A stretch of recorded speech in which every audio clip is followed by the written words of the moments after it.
So that's the job of the elders. They tell us, you're ready.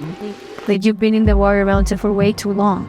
And the thing with our society is that most of us get stuck in the warrior mountain because we're seeking something else other than our medicine, and we're fighting against the shadows, and we're so self-involved and self-obsessed that even when our medicines are whispering or even screaming in our ear, we block that message because we say, well, I have to make money, well, I have to have status, well, I have to be somebody.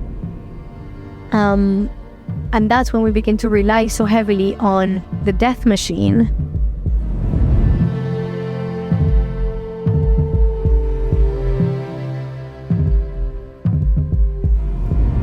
You're listening to the Spaceship Earth podcast with me, Dan Burgess. The story of Spaceship Earth is simple. We live on a life-giving rock called Earth, hurtling through space. Like a spaceship, we have a finite amount of supplies with an intelligent operating system called nature, which keeps everything replenished as long as we all respect it and participate wisely. In this podcast, I'm in conversation with folk involved in regenerating life, shifting consciousness and reimagining how we can live more beautifully and peacefully. I talk with artists, writers, activists, designers, adventurers, healers, farmers, creative mavericks, and more. Their stories invite us to participate in the co-creation of life-sustaining cultures, in service to life, becoming crew on Spaceship Earth. Greetings, Earthling. Welcome to the Spaceship Earth podcast. This is Dan, your host. I hope you're still in one piece as we crawl towards the end of this year, heading for the compost heap. Certainly that's what I'm intending on doing. Thanks for tuning in. It means a lot. We have 2 episodes to release before the end of this year. And this is the first of those, which is episode 99. And my guest here is the extraordinary human, Azul Carolina Duque. Now, Azul is a Colombian artist and educator. Her artistic practice is about relating to embodied sound as a tool for remembering ourselves out of our collective denials. These explorations are informed by her training as a musician, as a death doula, and a clown. She's also on the path of relating to music as a living entity, as opposed to a product to be consumed. Now, Azul is a member of the Gesturing Towards Decolonial Futures collective, which, if you're a regular listener, you may recall from episode 96 with Vanessa Andreotti, author of Hospicing Modernity and co-founder of this collective with Azul and many others. They're a trans-disciplinary, multi-generational art research collective that develops technologies of inquiry through artistic, pedagogical, cartographic and relational experiments that aim to identify and deactivate colonial habits of being. Gesturing Towards Decolonial Futures is also about hospicing worlds that are dying within and around us with care and integrity, as well as attention to the lessons that these deaths offer, while also assisting with the birth of new and potentially wiser worlds. Something we very much dig and champion and appreciate here on the Spaceship Earth podcast. Now, this is a shorter episode. This was actually recorded in my garden in the summer during a small gathering of West Country crew as Azul was visiting the UK to speak at conferences and made it down to Bath for the weekend. She was also a guest on one of our Becoming Crew learning gatherings later that month, where she guided us through the 4 denials work from Hospicing Modernity and invited us into some beautiful embodied work with sonics and sound. So this episode, in my opinion, is like a beautiful taster, if you like, of the work that Azul and the collective are focused on, with deep humility and often humour. Azul speaks to viewing the earth as a living entity, recognising the entanglement between humans and all life, about the importance of acknowledging and embracing complexity, including the uncomfortable and painful aspects of our current reality and the relational and cognitive challenges we face in response in these times. She speaks to modernity and colonialism as forces of separation, and again urging this shift towards relational approaches developed alongside Indigenous knowledge. There's a lot of Indigenous researchers in the Gesturing Towards Decolonial Futures Collective. Again, as we've explored a lot this year, she emphasises the significance of composting work, both internally and externally, sitting with the shit, so to speak, so that we process properly as a culture and don't continue to pass down destructive ways of being to the next generation. And on that, she speaks to the critical role of elders, rites of passage, and the transition between life stages in fostering a sense of service and responsibility to life on Earth. The conversation also includes some questions and dialogue from the crew who had gathered in the garden on what was a sweltering hot afternoon. So, I hope you enjoy this. Azul is, in my opinion, a remarkable human and a wonderful storyteller, as you will hear, carrying vast wisdom beyond her years, and someone who shows up with great humility and compassion and playfulness, dedicating her young life to this work. And we are very lucky to have Azul on board Spaceship Earth. So we're hoping to host another live session in 2025 with Azul and the collective. So hit us up if you'd be interested in participating. It really is extraordinary work. So you know the score. If you appreciate this episode, please do share it with a friend, post it on your socials, give us a review on Apple Podcasts, subscribe to our Substack, becomingcrew.substack.com. You'll get every episode to your inbox. You'll get news on Becoming Crew gatherings, courses and events, of which there are lots rolling out next year, including our winter adventure, community adventure, which kicks off at the end of Jan, called Into the Dark. You'll find details on the website. But if you subscribe, you'll get all this into your inbox. And if you've fancy flipping to a paid subscription to try and support some of the costs of creating this podcast, we would be super grateful. And thank you to all of those who have switched that on this year.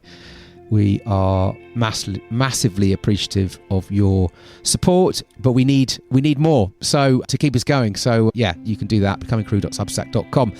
So let's cut to it. Thanks for tuning in. This is the Spaceship Earth podcast in conversation with Azul Carolina Duque. Enjoy. You're listening to the Spaceship Earth podcast with my dad, Dan Burgess.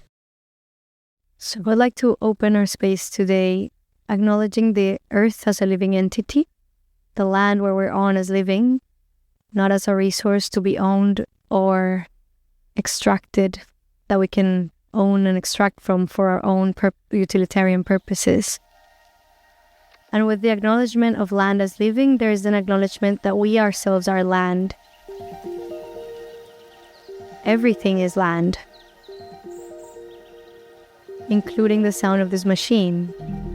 You know, it's common when we see, when we hear narratives around unity and how we are connected to everything, we usually tend to want to disconnect from that which is uncomfortable, painful, disgusting, and connect with just what's beautiful, the trees, the birds.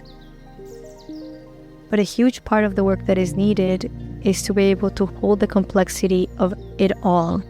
The good, the bad, the ugly, the seriously messed up, or both within ourselves and around us, instead of being attached to idealizations of how we wish reality were, or how we wish we were ourselves, right? And with that acknowledgement, there's the acknowledgement that we are all family, all of us here. We're a very complicated family, but a family nonetheless. And I would like to center the land today in the conversation and the experiments that we're going to do together. And that means people are land too. We are made of land. So that remembering, I think will be very important for a time together. So thank you, machine. And thank you, birds, and thank you, trees, and thank you, sky, for allowing us to be here.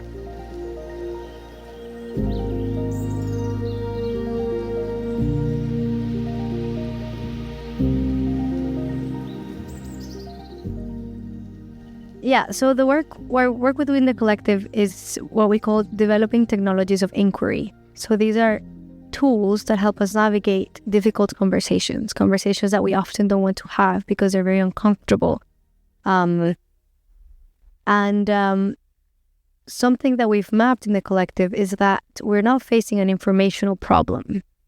Never in history have we had so much data to explain and to show, not to explain, but to show the depth of the crisis that we're living in. Some people call it polycrisis, permacrisis, metacrisis. We know that we're in big trouble, but we're often stuck in the loop of thinking that it is an informational problem. And so what we need is to get the information out to more people. What we've mapped in the collective is that we have a crisis of sensing, of feeling, and of relating. So cognitive, an affective, and a relational crisis of how we make sense of the world, of how we come to relate to everything, to time, to each other, to ourselves, and how we engage with our feelings. So again, in the collective, in our title, we have the word decolonization, and we are a collective of artists, researchers, indigenous and non-indigenous folks who, some of them are elders, folks of color, etc. We're a trans-disciplinary and multi-generational collective. And something that we've been mapping for a while now is that colonialism, the way we understand it, is a crisis of separation. It's what we call separability, is the illusion that we're separate from land, is the illusion that we are not land, but that nature is somewhere else. And this is what our indigenous research partners call the disease of separation. This disease creates a fracture in our sense of identity and makes us feel incredibly insecure, makes us fall into the illusion that we're individuals, that we're disconnected from everything, which then we know fuels the crisis of competition that we have. But the thing that happens when we have this fracture in our identity and then this insecurity is that we try to placate the feeling of insecurity with consumption of everything, not only of stuff, but also of relationships, of knowledge, of status, of certainty, of solutions. And it creates a spiral, right? We have an addiction to validation, to be seen in a particular way.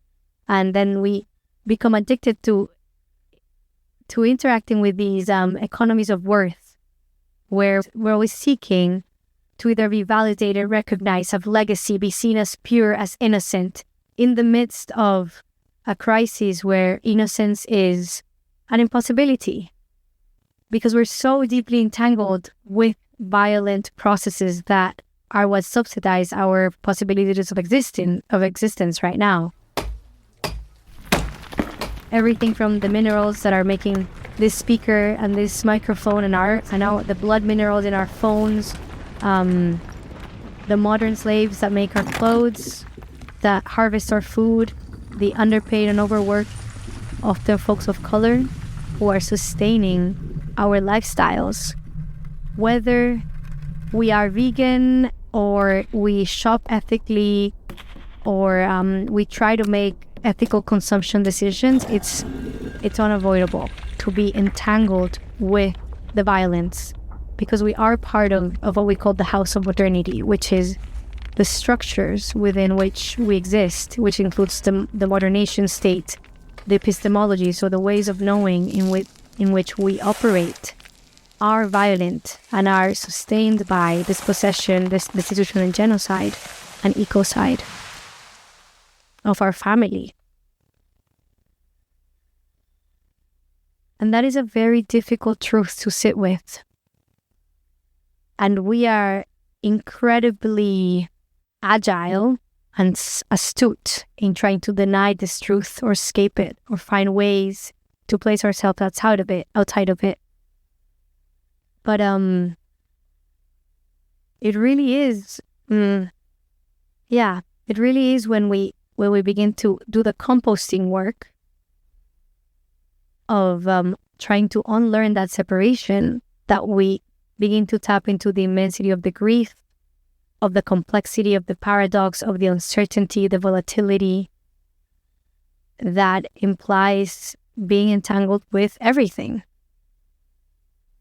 Yeah, we work with 5 communities within Brazil, indigenous communities, and then a few communities in what is known as Canada. And a lot of the work comes from being able to tune into non-human authorities of knowledge.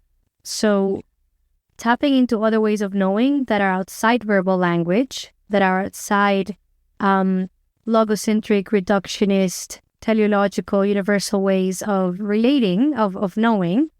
And that involves knowing with the whole body. And when I say the whole body, I don't mean my body the way we were taught in probably modern school, that it begins and ends with my skin.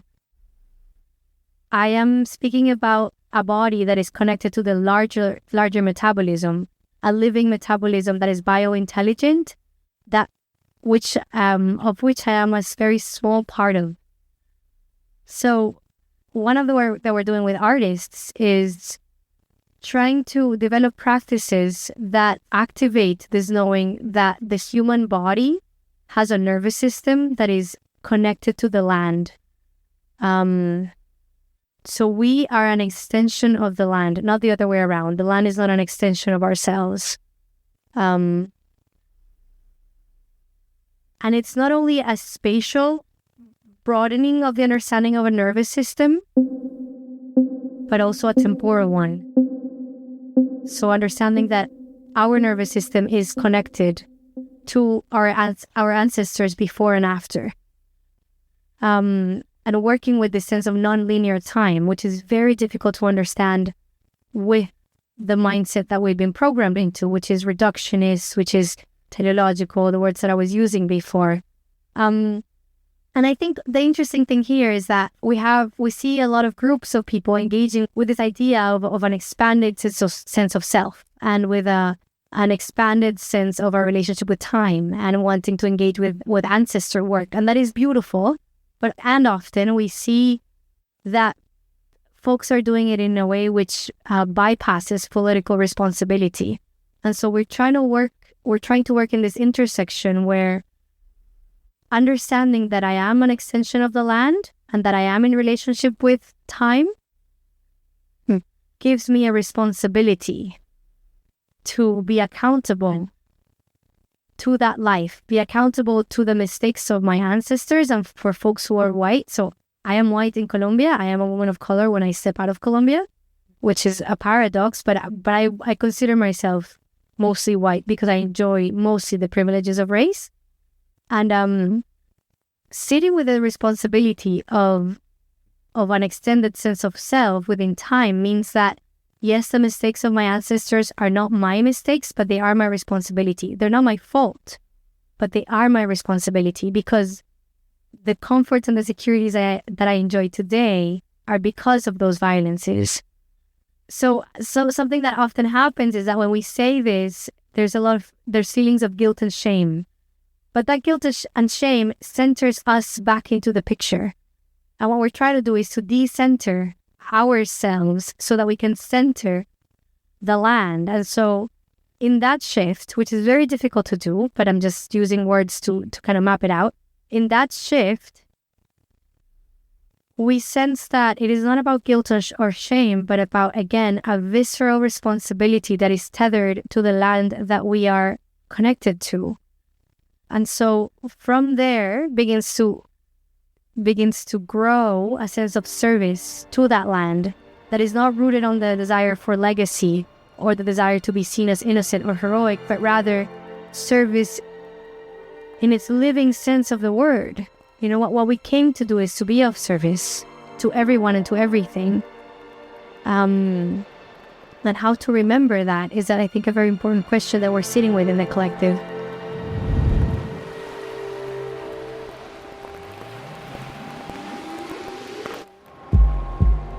There are two stories on Spaceship Earth, a passenger story and a crew story. The passenger story is based on extraction, transaction, and distraction, and it's leading us towards collapse. The crew story is based on connection, cooperation, and participation. It leads towards regeneration. You're listening to the Spaceship Earth podcast with my dad, Dan Burgess. In this work, there's a lot of at least my understanding is that there's a huge emphasis on working with a lot of difficult stuff, right? I mean, there's a warning as well, isn't there? With the book, it's like in this first section, it's like, are you prepared to go into this work or not?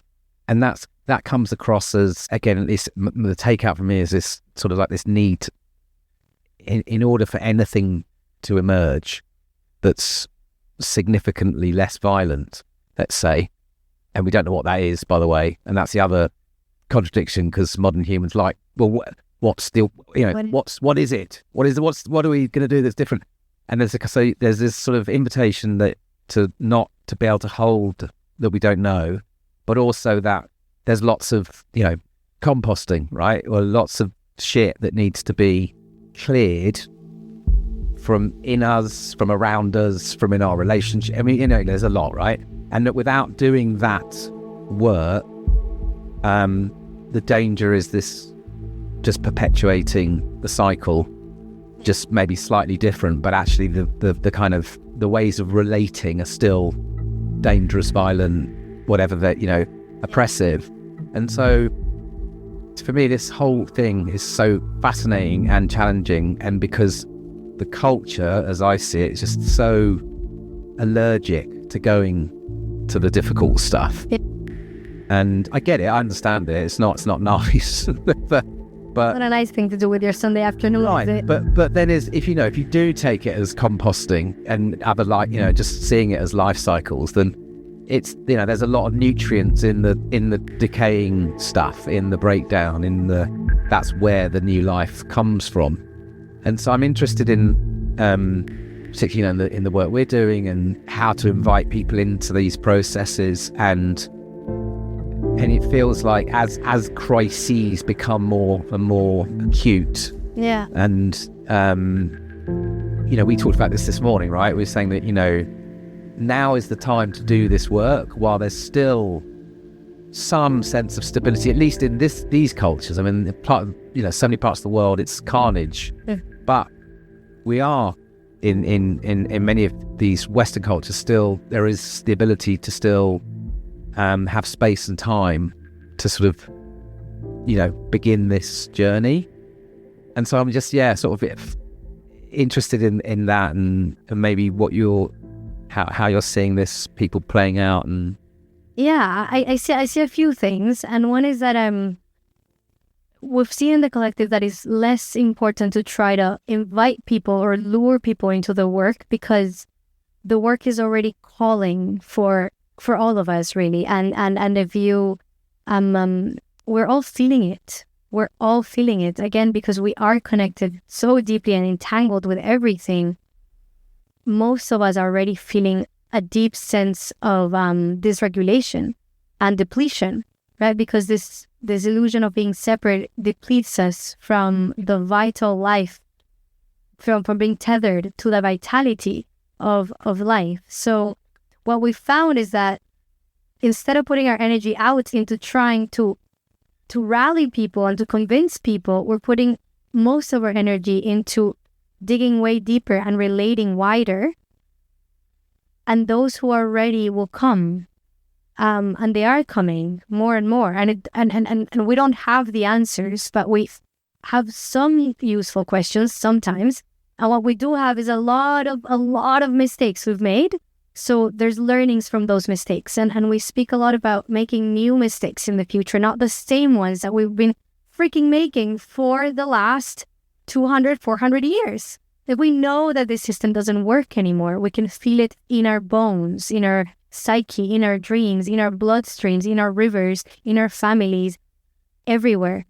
So that's one part of it. The invitation part of it is maybe less important than getting our hands, our feet, and our hearts into the composting work.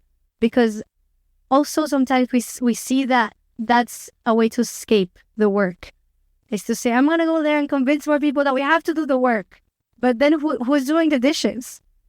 Right? And it's not even dishes. I wish it was dishes. It's like really, we have this floor of separability that is concrete and it's many layers of it. And we need to, the floor is rotten and it is falling apart. Well, we do need to open the space for the earth to breathe and then do a shit ton of composting and internal composting for this,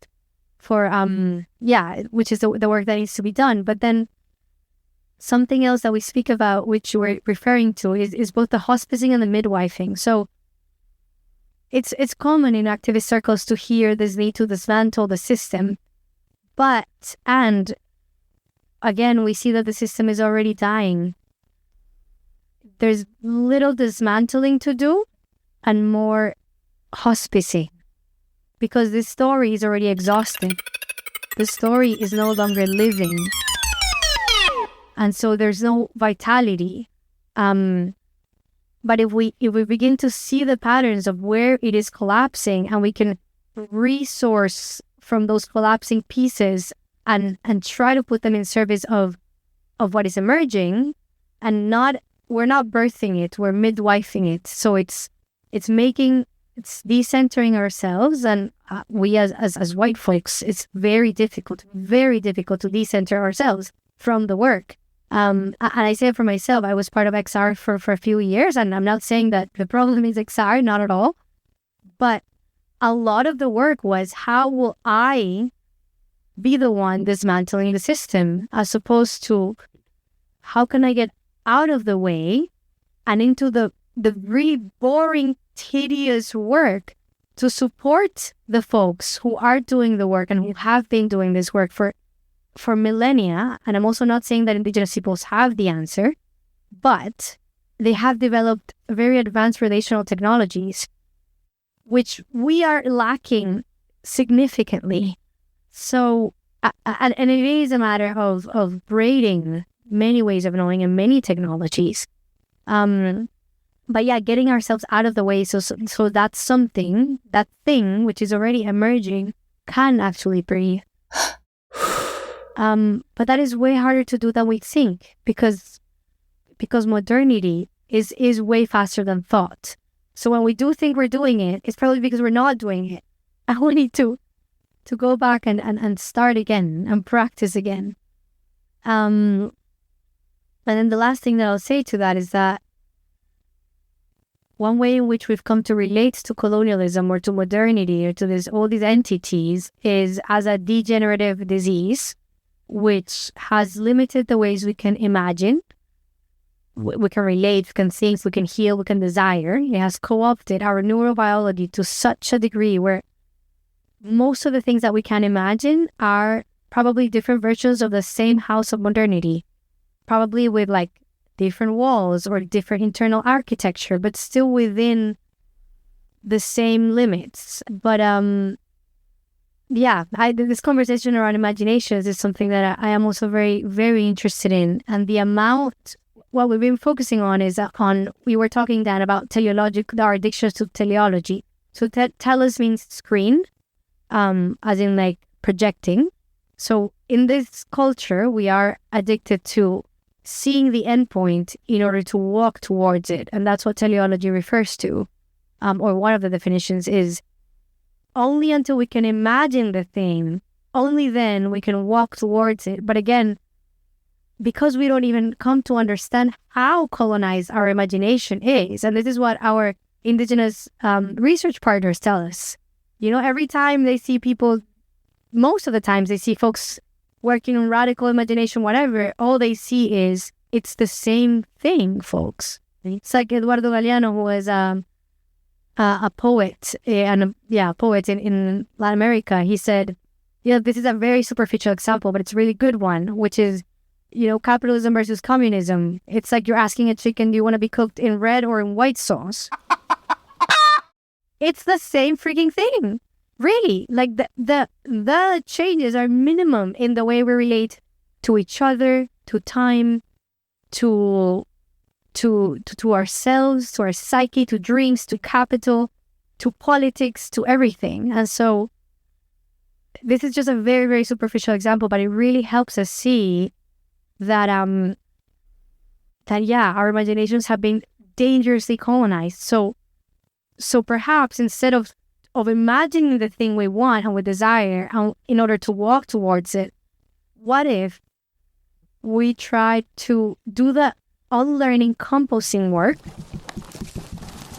and get out of the way for the thing to emerge? And this is a lot of the emergent work of not knowing what's going to come, but developing a vital compass that helps us take the next the most responsible next step in every situation, where we're doing what needs to be done, not what we want to do.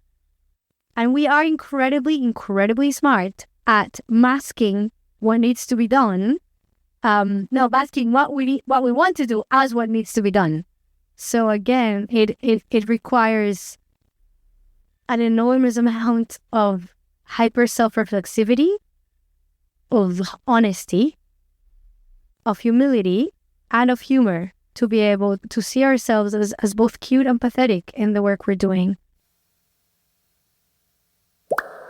I started working recently with someone called Phoebe Tickell in a collective called Moral Imaginations. So a lot of the last points that you're sharing is really resonating with me. And also really curious, in which way is my imagination colonized? I really want to sit with that. And in my life at home, I have a regular practice of fooling. For people who might not know of it, it's like I describe it at the intersection of improv theater, clowning, and therapy. It's wicked. And I've been really curious about the role of play. And how, because it's such a quick point of access and entry into moving us away from this verbal intellectual mindset and into different forms of intelligence. And at the same time, I'm curious, how can we bring play to spaces of decision making and governance, and even in some of our work, but not seeing it as this childish thing, but actually really, really deep work. So that's kind of my prompt. I wonder if you can talk about that, and how do you bring play? Do you bring play to the work in the collective? Yeah, the 4 H's that I was talking about before, which is humility, hyper self-reflexivity, humor, and honesty. I think some practices of clowning work with those. Those are the 4 pillars, at least, in the training that I've done, that I encountered in clowning. Play, really, the way I see it, works with the unknown and the mystery. Where there's a word in Spanish which is azar, which is kind of the entity of randomness, the entity of the unknown. Azar is and azar is only used within, when we're talking about game and playful spaces. And I think what we're able to do in play is that we're able to decenter ourselves when we can and center something else which is emerging, which we don't know where we're going to end up in. But another really important thing that it does is the humility part, right? It allows us to dissolve a lot of the very well-constructed walls of modernity that we have internalized, especially with laughter, because it takes us out of, I think of modernity as a spell, or colonialism as a spell. And I am in that spell most of the time when I'm awake. But when we're able to tap into spaces of play, those are spaces when I'm taken out of that spell.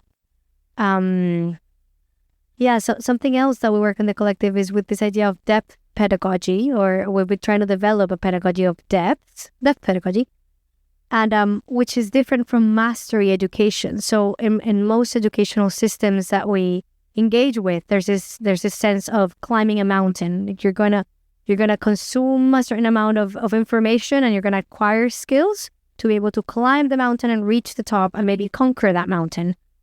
And in depth education, instead, the movement that we're trying to research is more how to develop an oxygen tank to go scuba diving very deeply.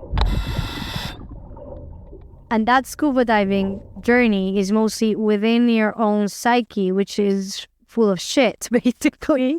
I need to do a lot of composting.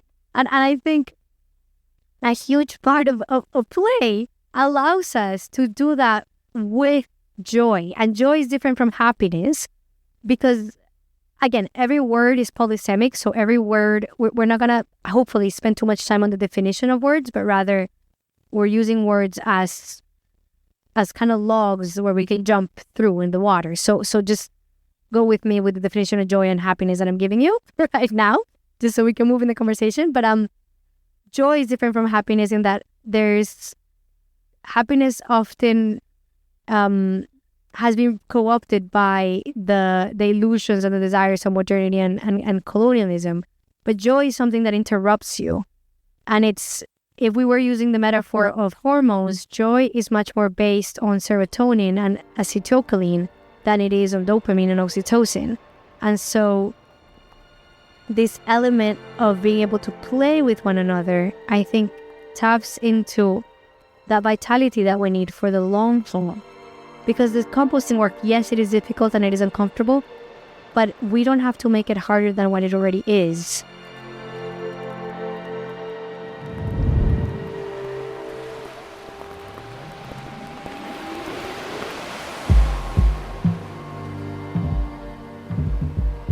We live on a life-giving rock called Earth, hurtling through space. How bonkers is that? You're listening to the Spaceship Earth podcast. If you'd like to support the running of the Spaceship Earth podcast, head over to our Substack and sign up. You'll get every episode straight to your inbox, weekly writing, plus other crew offerings. We're grateful for whatever you can give. Join us at becomingcrew.substack.com. Wow, that's so interesting. Thank you. So many questions, so many thoughts, but just a few to touch on. I think it builds on what you said, Louise, around play and especially the concept of uncertainty. And I think that space of, as Dan said, possibility, that space of possibility where we enter into the unknown, especially now with the multi-crisis, however you're calling it. And I suppose the concept of imagination as well is maybe needs exploring more deeply. And I think language, words, don't always do the concept of imagination. They don't give the concept credit, in terms of how we show up in the world, how we are imaginative human beings in the more than human world and playing with the concept of interspecies play. I think that's really interesting. We're all imagination activists. I'm a big fan of Bayo Akomolape's work. And I've worked with Bayo for a few years now. And I know, Dan, you have. And I think some of those problems with language, he is able to explore really clearly. And I love the connection with, and I've read the book so many times, and every time I read it, I have to revisit these concepts. And the same with Bayo's work. You can't just read one of his articles or his books once. It's almost like, yeah, exactly. And they're in the world, and it's that whole way of being. It's like you say, values, how you are in the world and how you are then, as nature. So I think one of the things I learned a lot from working with Nora Bateson and the concept of language around how do we explain this, what she calls trans-contextual, trans-disciplinary space of mutuality, where you're learning from everything all of the time, and the notion of entanglement. So I suppose that's my question back to you, which is, how then, what do you think in terms of this kind of space of movement, how we're moving towards? I like your notion of a pedagogical approach to death as well, the life and death. So I think particularly in whatever this culture is, we maybe don't have we were talking about this earlier, weren't we, Kim, about the concept of death and how it is part of us every day. So I don't know, there's so many questions, but that, I think my main question for you is around that space of entanglement and how then we move through it together. What would be your take on that?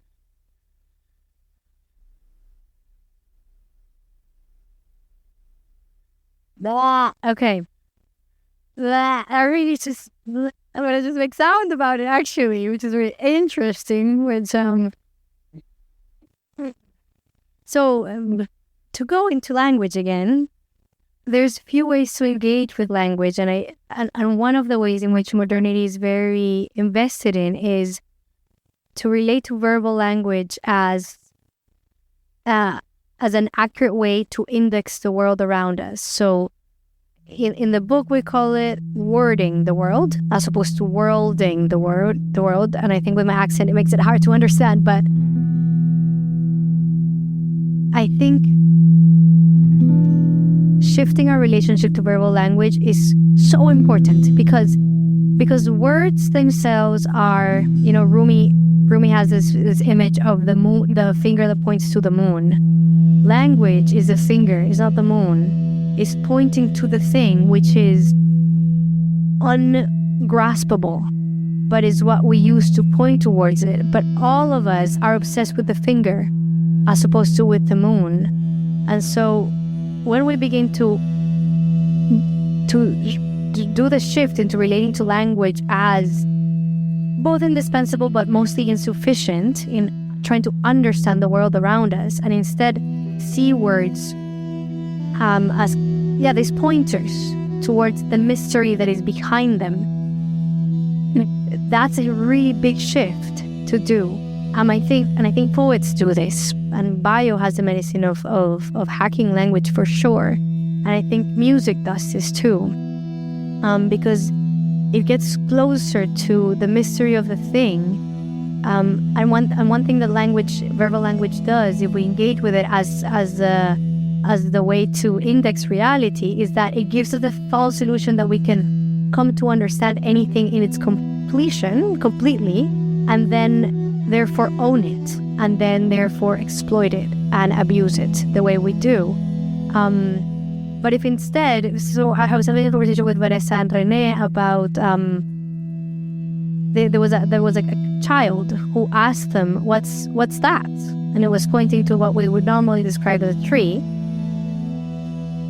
And René said, well, it's a lot of things. What does it smell like? So they went up to it, and then they smelled it, and then they touched it, and then the kid climbed it, and then they listened to it. And after a while of engaging with this tree, René said, some humans use the sound tree to refer to all of it. But it's, and it was just it wasn't the conclusion of the experience. It was just a little bit of the experience of encountering a tree.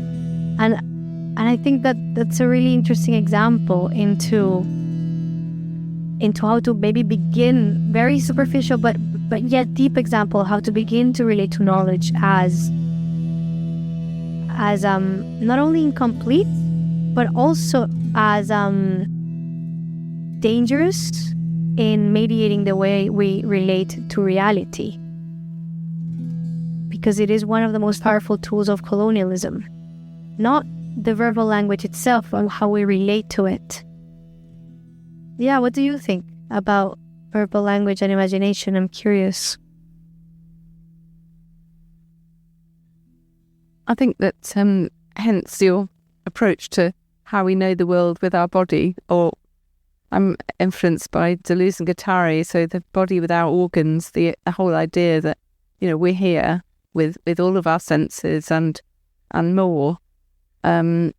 I suppose that the kind of transdisciplinary space is something, as an artist, that I want to explore with other people, though, so that we, like you said earlier, we don't just show it with our individual view of the world, it's collective. And that's why I'm so interested in the space of collective imagination, and especially ecological imagination, how we're understanding how we are so very tiny in the whole kind of scheme of things, and coming back to systems thinking, how everything is connected and everything. That's my version of entanglement, that everything is connected and everything is moving all of the time like a forest. So the good and the bad and everything else. So yeah, no, you have the wisdom of a person that's several hundred years old. So obviously you're bringing the knowledge of your ancestors to this, which is beautiful. Just thinking earlier about, did I have a question? Like anything really. And there was one thing, which was when you're talking about service, being of service. It really reminds me of a very famous Parsifal myth. And there's a sort of kind of the, Hollywood like main scene in that myth is he's in this Grail castle, this kind of mythical, mysterious place, and he's supposed to ask some questions, and eventually he does. Those questions are, what ails thee, and how may I serve? And this question of service is so crucial, like you say, and so important. But when you said it, something came up in me, which was like the risk of like immature service, the risk of, which I have done or am doing, or I don't know, or many people. And so then my kind of questions, and this is what I was debating, are around like maturity, initiation, and then soul, or the mystery within each of us, which is the mystery of the land, but how we can trust that or even encounter it, and then how that feeds into service. That's not really a question, but you're sort of nodding enthusiastic. So I'm interested to hear what you think about those words. The word immature, I think, jumped out at me. So let's dance with it for a little bit and see where we go. Modernity and colonialism it's self-infantilizing culture. It's a very self-infantilizing culture. Again, because it rewards us to create narcissistic delusions of our sense of self-importance, and it leaves us immature and unequipped to face the complexity of our times. And a lot of that self-infantilization is done through the addictive mechanisms that are creating us, and we're constantly creating. So, for example, the addictions to validation, to certainty, to heroism, to innocence. So, when we were in the Hunikui community, we asked one of the elders, what is the purpose of education? What is education for? What is education for? And he said, education is to help folks become good elders. And so we said, what does it mean to be a good elder? And he said, it means to learn how to die well. And I think we might think we know what he meant, but I don't think we do. And that's part of it, that these short stories are living, and maybe they'll stay with you like they've stayed with me. It's not to dissect it and understand what's the learning from it, but just that answer really stayed with me, because our education systems, and I don't mean only formal schooling, but education as in everything we consume, from social media, from the way we organize ourselves in gatherings, from everything, all these educational institutions, I don't see how they're preparing us to become good elders. And eldership, I think, has a lot to do with service, being of service, again, sourcing the vitality from the living web of relationships from which we're a part of. I'll finish with a very short story, which is called the Four Mountains story, which is in the book. So this story really helps me. I actually have it tattooed in my body, the Four Mountains, because it's incredibly helpful and maybe it'll be helpful for you folks here. And the important thing about this story, like every other story, is to engage with it as a living entity, to let it dance with you, let it be with you, walk with you, change you or not. But it's not meant to be an accurate description of reality, because that suffocates stories and prevents us from being with them as a friend or as an elder. So the Four Mountains story is a story that was shared or channeled by Elder John Cryer. He's Cree, and it tells a story of rites of passage, basically, in cultures. And so it says that the first mountain is when we're babies. We're in the first mountain of life.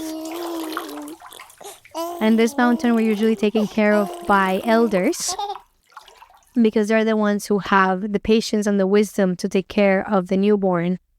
And so, you're kind of carried up this mountain, and when you get to the top is maybe when you're able to talk a little bit or walk a little bit. And so you kind of wobble yourself down this mountain, being a toddler and a child.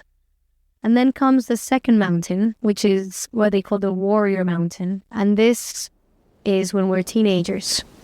So as we're going up this mountain is difficult, and there's a lot of shadow, there's a lot of darkness, and we're kind of fighting all these shadows of these trees because we don't know where we're going.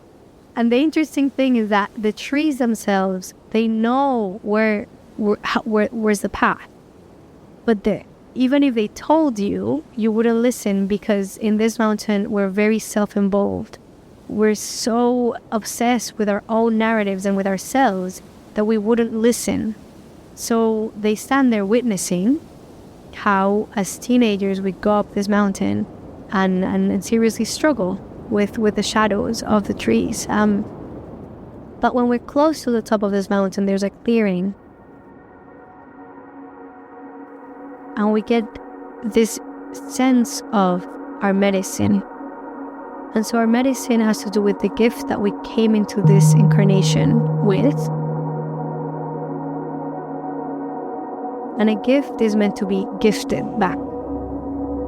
So it's not a talent that is meant to be exploited for validation or capital or status, but rather a gift that you gift back to your community. And that's what you came to do. That's your medicine. And so as you're going up this mountain, you would begin to get hints of this medicine. And when you get to the top, you kind of know what your medicine is, but you have no freaking clue how to cook it or how to forage for it or how to. And so that's what going down this mountain is about. You begin to forage some things and try some stuff and begin to cook things, and sometimes you burn the whole pot, and other times you get it really right and you think you got it, and then you try it again and you did it. But you're walking down this mountain, refining your relationship with your medicine. And once you get to the bottom of this mountain, then there's a rite of passage. There's a rite of passage in the bottom of every mountain and also at the top. So when you get to the bottom of this mountain, there's a rite of passage, which the elders are in charge of. All the rites of passage are safeguarded by the elders. And you go into the third mountain, which is the provider mountain. And in this mountain is when you've already got a hold of your medicine. And what I mean a hold is a sacred relationship, because you don't master your medicine. You're in relationship with it, because your medicine is a living entity too. And so in this mountain, in the provider mountain, you share your medicine and you begin to refine not only the recipes, but also how to share it with folks, when to share it and when not to share it. And this provider mountain is holding and providing for the whole community. So for the babies and for the elders and for the warriors or the teenagers, for the families. So whether your medicine is planting the garden or building the homes or singing the songs or supporting those who are dying to pass or midwifing or weaving, you're offering that back to your community. And then when you get to the bottom of that mountain, you are ready to transition into the last and fourth mountain, which is the eldership mountain. And here, when you're going up this mountain, you're learning to be an elder. And you're supporting folks to transition between mountains. It's often very difficult to see. People usually cannot see when they're ready to transition mountains. So that's the job of the elders. They tell us, you're ready. Like, you've been in the warrior mountain for way too long. And the thing with our society is that most of us get stuck in the warrior mountain because we're seeking something else other than our medicine. And we're fighting against the shadows, and we're so self-involved and self-obsessed that even when our medicines are whispering or even screaming in our ear, we block that message because we say, well, I have to make money, well, I have to have status, well, I have to be somebody. And that's when we begin to rely so heavily on the death machine of capitalism and colonialism and patriarchy and racism and all the other systems, because we're not getting the vitality and the vitality that our medicine gives us when we're in connection with it. And so elders help us see that. Elders help us climb up or climb down those mountains or transition from one mountain to another. And when one reaches the top of the fourth mountain, which is the eldership mountain, that's when you're ready to let go of your body and transition to become an ancestor. And you do so with joy. There is grief in letting go of your body because it has been your home, but there's a knowledge that it's time to transition. And so walking down the elder mountain is learning how to be an ancestor, a good ancestor for those who are embodied still, for everybody, for all of our interspecies kin.